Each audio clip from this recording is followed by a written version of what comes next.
One of the saddest things I ever witnessed, though, and this happened, and I think it was 2006, it could have been 2005, it was December 26th, the day after Christmas. I was a pretty happy camper because I didn't have to get up, but I did. And you know, after any holiday, any big celebration, we're all kind of walking around like a zombie anyway. I pick up the morning newspaper, which came out of Fort Smith, Arkansas, you know, talking about 90,000 people. A big full-page ad. A big full-page ad in the South, whatever it was, Times in Fort Smith, telling you, and I want to quote this exactly here. Big headline, pay your bills,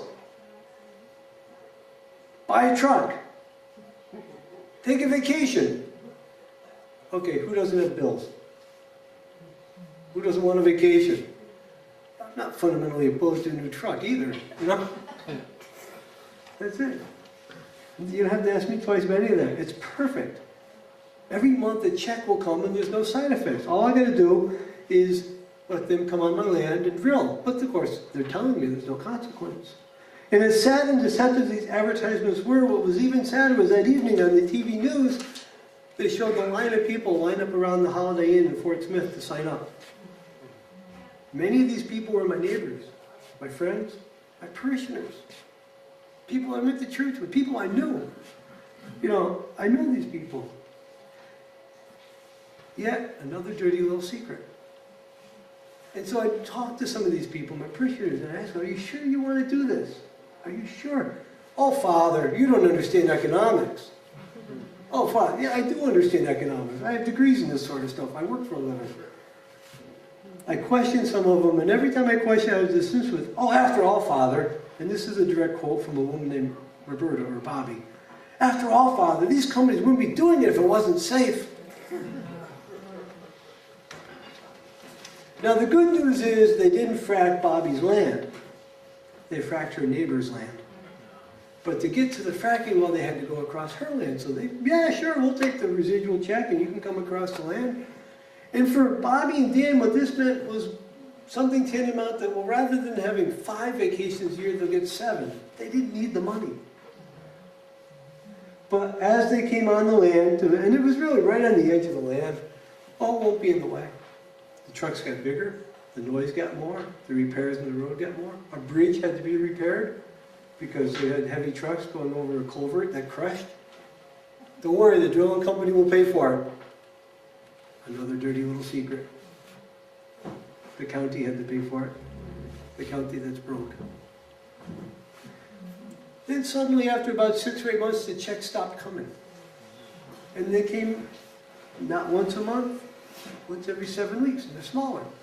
No one could tell them why. No one could tell them who to talk to. And then Bobby started coughing. Now, I'd go out to their house regularly, you know, because I'm a total mooch. I have food, you know, I show up. So, and there'd be a smell in the air, sometimes like ammonia, sometimes like a paper mill. You know, just something isn't right. You know, and it wasn't the normal chicken house smell that you get in western Arkansas, which is the smell of money out there, according to some. Well, Bobby's coughing. I convinced her to go to the doctor. Doctor says, and we got one doctor in the whole county, 13,000 people, one doctor. You know, and not even a good doctor. He's just rude and mean and tells people that they're sick when they're not and tells them what they've got when they don't. I've never seen anyone misdiagnose. So, I mean, I could go to WebMD and be a better diagnosed than so could you with this guy. But he's the only game in town. Treats her for bronchitis. Gets better. About 2 weeks later, her husband Dan's got bronchitis.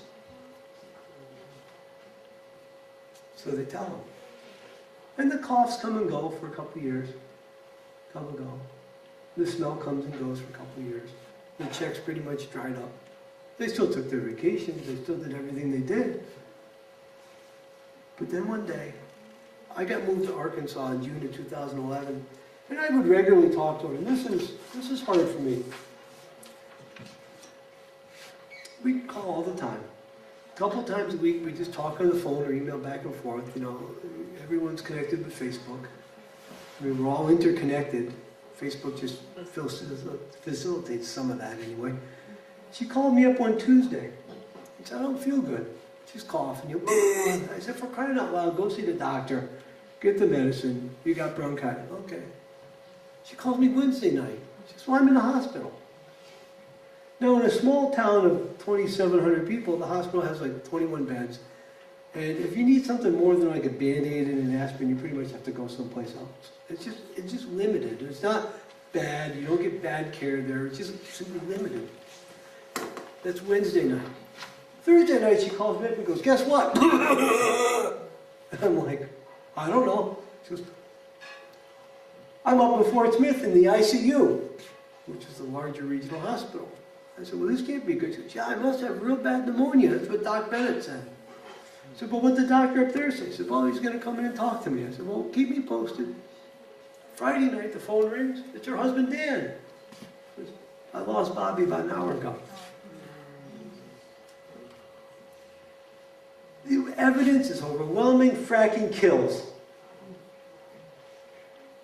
There's a seam in the seamless garment of life. And that dirty little secret needs to come out so we can heal it.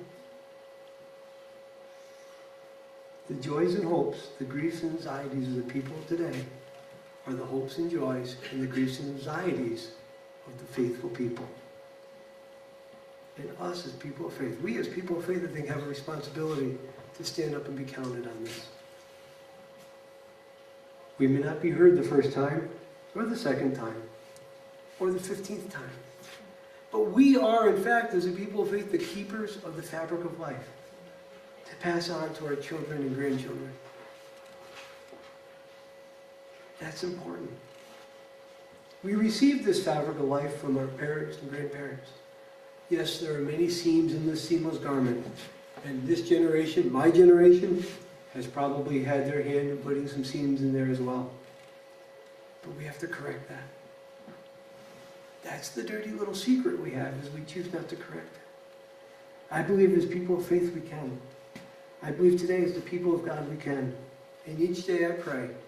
And each day I invite each and every one of you to pray that the joys and hopes, the griefs and anxieties of the people of today are the joys and hopes and the griefs and anxieties of us as well. Thank you.